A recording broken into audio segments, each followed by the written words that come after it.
Cantonment Congress ఉప ఎన్నికలు అధికార పార్టీ అభ్యర్థి శ్రీ గణేష్ విజయం 13,206 ఓట్ల మెజార్టీ, రెండో స్థానంలో బీజేపీ, థర్డ్ ప్లేస్లో బీఆర్ఎస్, అసెంబ్లీలో 65కి చేరిన కాంగ్రెస్ బలం.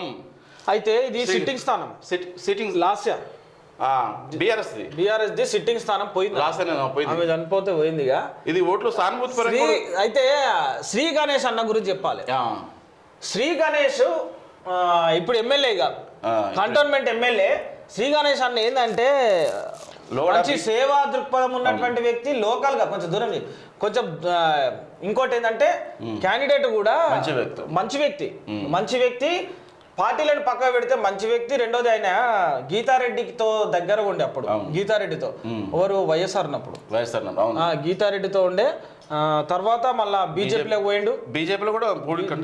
పోయిండు, పోటీ చేసిండు. తర్వాత ఏమైపోయిందంటే ఆయన జర డిస్టర్బ్ అయ్యాడు, ఆ మధ్య డిస్టర్బ్ అయ్యి ఇక పార్టీల పరంగా డిస్టర్బ్ అయ్యాడు. కాకపోతే ఆయనకున్న పేరు వల్ల మాత్రం ఇక ఓకే. అయితే ఇక్కడ ఇప్పుడు మాత్రము గెలవడేమో అనుకోరు చాలా మంది, కానీ ముఖ్యమంత్రి రేవంత్ అన్నకు పొంగులేటి శ్రీనివాస్ రెడ్డికి దగ్గర వ్యక్తి అయినటువంటి వ్యక్తి ఇక ఈయనే సికింద్రాబాద్లా కంటోన్మెంట్. అయితే ఇక ప్రభంజనం సృష్టించనీకి దగ్గరుండి ఇన్ఛార్జ్గా రఘునాథ్ యాదవ్ మాత్రం బాగా కష్టపడ్డాడే. రఘునాథ్ యాదవ్ బాగా కష్టపడ్డాడనా. ఇక ఏంటంటే కాంగ్రెస్ పార్టీ యువ నాయకుడు రఘునాథ్ యాదవ్ కంటోన్మెంట్ అభ్యర్థి గణేష్ ని గెలుపు కోసం నిరంతరం కృషి, పొంగులేటి శ్రీనివాస్ రెడ్డి నమ్మకాన్ని నిలబెట్టిన రఘునాథ్ యాదవ్ 15 రోజుల ముందు కంటోన్మెంట్ ఇన్ఛార్జిగా వచ్చి పార్టీని గెలిపించిన ఘనత ఆయనదే. ప్రత్యర్థుల ఎత్తులను చిత్తు చేసి వ్యూహాలతో పార్టీ గెలిపించాడు. బీఆర్ఎస్ మాజీ మంత్రులను, బీజేపీ నాయకులను సైతం వారి అంచనాల తారుమారు చేసి కాంగ్రెస్ పార్టీని భారీ విజయాన్ని అందించిన ఘనత రఘునాథ్ యాదవ్ది.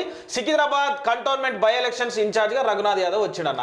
అయితే సికింద్రాబాద్కి సంబంధించిన విషయంలో పొంగులేటి సీనన్నకు దగ్గర వ్యక్తి, ముఖ్యమంత్రి రేవంత్ అన్నకు దగ్గర వ్యక్తి. అయితే ఏం చేసిందంటే ఈయన మాట ఇచ్చిండు, నేను ఇన్ఛార్జ్గా పంపించినప్పుడు సీనన్నకు వీళ్ళకు, అన్నా నేను ఖచ్చితంగా గణేష్ అన్నని గెలిపించుకొని నేను వస్తా అని చెప్పేసి మాట ఇచ్చి ఏం చేసిండంటే ఇక కంటోన్మెంటు అటు బీఆర్ఎస్ వల్ల మళ్ళీ సిట్టింగ్ స్థానమా, ఇంకోటి ఈ అమ్మాయి చనిపోతే అక్కడ సానుభూతి, మళ్ళా అయ్యో చనిపోయింది కదా అలా సిస్టర్ని గెలిపిద్దాం అనేటువంటి సానుభూతి ఏది ఉన్నా సరే కానీ ఖచ్చితంగా ఈ సానుభూతికి తోడు ఈ శ్రీ గణేష్ యొక్క మంచితనము అన్న మంచోడే, గణేష్ అన్న మంచోడే. ఇప్పుడున్నది మాత్రం బీఆర్ఎస్ కాదు కాబట్టి మళ్ళా ఇక ఆలోచించుర్రి మనం అభివృద్ధి పథకం పోతున్నాం అని చెప్పి ఈయన స్పీచ్ను విన్నాం. అయితే ఈ స్పీచ్ల ప్రకారం ఏం చేసిందంటే ఖచ్చితంగా ఇచ్చిన మాట నిలబెట్టుకోవాలని చెప్పి ఇక లేపుకొద్దామని అనుకుంటూ గణేష్ అన్నని మాత్రం ఎట్టుగుడుక ఎమ్మెల్యేని చేసినటువంటి వ్యక్తి రఘునాథ్ యాదవ్. మీలాంటి వాళ్ళు యూత్ మాత్రం నిజంగా ఫాలోయింగ్ ఉంది, మీరు ఉండాలి యూత్. ఇంకోటి ఏంటంటే మీరు కాపాడుకునేటువంటి నైజం బాగుంది కార్యకర్తలను దోస్తానా విషయంలో, అది మాత్రం రన్ అవ్వాలన్న, ఎప్పటికి రన్ అవ్వాలి. లోగడ శ్రీ గణేష్ కూడా బీజేపీ తరఫున పోటీ చేసిన ఆ సింపతి ఓట్లు కూడా పడ్డాయి. ఇక ఆయనది ఆ ప్లస్లన్నీ ఉపయోగపడ్డాయి, ఉపయోగపడ్డాయి ఆ ప్లస్. ఈయనది ఇంకెక్కువ బూస్ట్ అయిపోయింది, రఘునాథ్ యాదవ్ బూస్ట్ ఎక్కువ అయిపోయింది. ఓకే.